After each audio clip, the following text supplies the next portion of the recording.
ডাকাত দলকে ধাওয়া করতে গিয়ে পুলিশকে লক্ষ্য করে গুলি ডাকাত দলের, পরে পুলিশের হাতে পাকড়াও 3 ডাকাত, পলাতক 3 জন, উদ্ধার একটি আগ্নেয়াস্ত্র। বীরভূমের রাজনগর থানা এলাকার ঘটনা। ধৃতদের বাড়ি বীরভূমের কাকরতলা এলাকায়। যদিও এই নিয়ে জেলা পুলিশ কোনো প্রতিক্রিয়া পাওয়া যায়নি, তবে আদালতে আইনজীবী জানান যে গুলি চালানো হয়েছে, সেই প্রেক্ষিতে মামলাও করা হয়েছে। জানা গিয়েছে গতকাল রাতে রাজনগর থানা এলাকার পুলিশ পেট্রোলিং চলাকালীন রাজনগরের মুরাদগঞ্জ আড়ালি রাস্তায় 2টি বাইক দেখে সন্দেহ হয় রাজনগর থানার পুলিশের।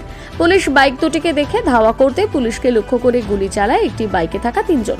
সাথে সাথে পাশের থানায় খবর দেওয়া হয়। খবর পেয়ে আরও পুলিশ রাস্তা ঘিরে ফেলে, তাতেই ধরা পড়ে একটি বাইক সহ 3 জন। বাকি 3 জন একটি বাইক পলাতক, তাদের খোঁজ চালাচ্ছে পুলিশ। ধৃতদের কাছ থেকে উদ্ধার মাদকদ্রব্য। পুলিশ সূত্রে খবর, ডাকাতির উদ্দেশ্যে তারা জড়ো হয়েছিল।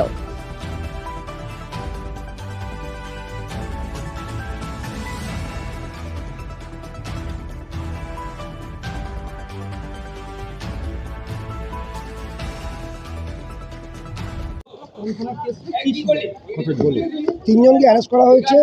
নাম্বার 1 হচ্ছে জিয়ারুল, তারপর হচ্ছে মুরতাজ আর ইসানুল। তিনজনকে গতকাল রাত্রিতে রাত 12টা 25 বাজে, সেই সময় পুলিশের কাছে ইনফরমেশন ছিল যে এরা অবৈধভাবে মাদক দ্রব্য পাচার করছে। তারপর পুলিশ যায়। ওই জায়গাটা হচ্ছে আড়ালি বলে একটা জায়গা আছে, মুরাদগঞ্জ। ওই রাস্তা, সেই রাস্তার উপরে ব্রিক্স ফিল্ড আছে, সেখানটাতে ওদেরকে গিয়ে পুলিশ চেস করে। সেটা রাজনগর পেয়েছে। আর এদের বাড়ি সব কাকরতলা পেয়েছে।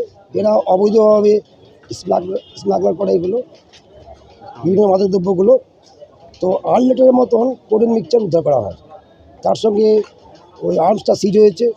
পুলিশকে লক্ষ্য করে গুলি চলেছিল 1 রাউন্ড, সেটাও সিজ হয়েছে। এছাড়া মোবাইল ফোন, মোটরসাইকেল, এগুলো সিজ হয়েছে। আজকে প্রোডাকশন করা হয়েছে কোর্টে। 7 দিনের পিসিতে নিয়ে যাওয়া হলো। এটা নিয়ে যাচ্ছিল কোথায়? বিভিন্ন জায়গায়, ঝাড়খণ্ড থেকে যাচ্ছিল, ঝাড়খণ্ড সাইড থেকে আসছিল কোথা থেকে? আসছিল, কাকরতলা থেকে আসছিল, সাইড থেকে আসছিল। পুলিশ কদিন চেয়েছিল? 7 ডেজ চেয়েছিল, 7 ডেজই আলাদা হয়েছে, পিসি আলাদা হয়েছে।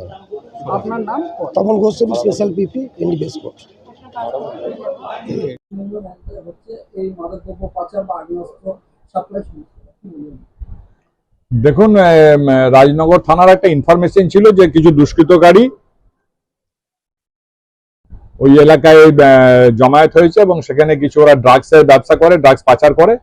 সেই ইনফরমেশন পেয়ে, ইনফরমেশন অনুযায়ী ওয়ার্কআউট করতে যায় পুলিশ। মানে সেই জায়গাতে পৌঁছালে সঙ্গে সঙ্গে পুলিশের দিকেও গুলি চালায় এবং হাঙ্গামা করার চেষ্টা করে। শেষ পর্যন্ত পুলিশ তাদেরকে তাড়া করে একজনকে ধরা পড়েছে এবং 3 জন ধরা পড়েছে এবং তাদের বিরুদ্ধে আইনি পদক্ষেপ শুরু হয়েছে। দেখুন, বিরোধীদের অভিযোগ তো শুধুমাত্র অভিযোগ করলেই হবে না। ওরা ভোটার লিস্ট থেকে শুরু করে যাতেই পাচ্ছে তাদের বিরোধী পক্ষের একটা অভিযোগ তারা এনেই থাকে। বিরোধী পক্ষের অভিযোগ একদম সম্পূর্ণ মিথ্যা অভিযোগ।